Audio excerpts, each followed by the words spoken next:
অনুশ্রীর ব্রত ভেঙে গেছে, তাই আমি আমার দেবী মা ইন্দ্রাণী গাঙ্গুলির বড় বউ কুসুম গাঙ্গুলি এই ভিক্ষে ব্রত পালন করব।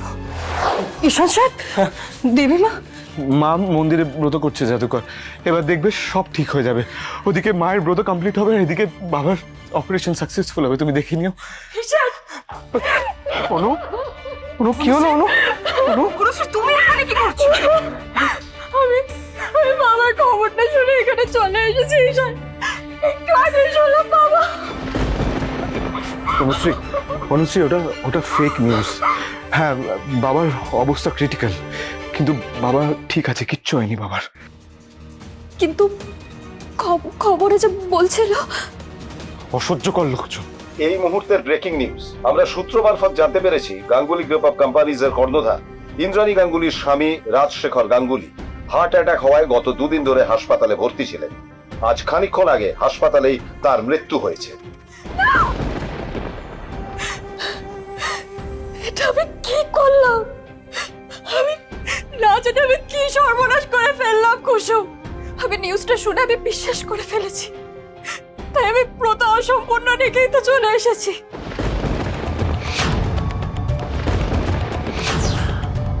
তুমি কিছু না বলতে পারলো, আমি তো এক্ষুনি গিয়ে ঠিক জায়গা মতো সবটা বলবো।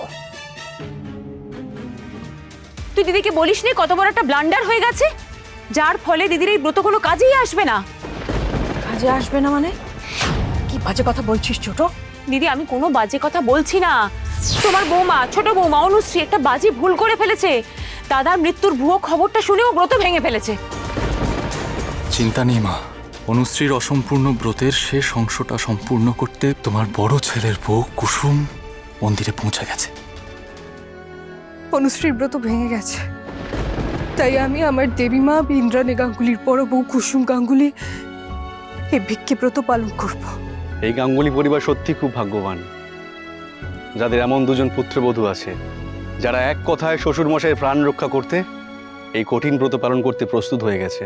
বড় সাহেব আমার কাছে আমার ভগবানের মতো হয়, তাই বড় সাহেবের জন্য আমি নিজের প্রাণটাও দিয়ে দিতে পারি। আমি নিজের সাধ্য মতো প্রয়োজন পড়লে নিজের স্বার্থর বাইরে গিয়ে সব করতে পারি।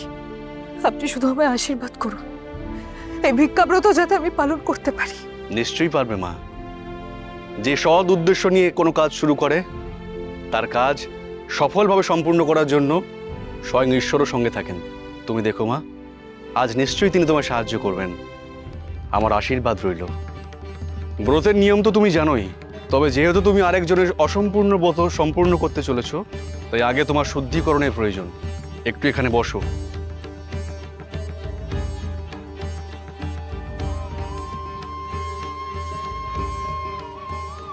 নাও মা, এবার ভিক্ষাঞ্জলি গ্রহণ করো।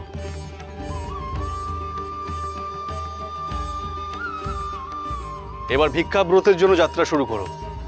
তবে মনে রেখো, কোনো রকম ভাবে মৌন ব্রত ভাঙা যাবে না। আমার পাশে থেকো ঠাকুর, আমি যেন তাড়াতাড়ি ব্রতর নিয়ম পালন করে বড় সাহেবকে সুস্থ করে তুলতে পারি।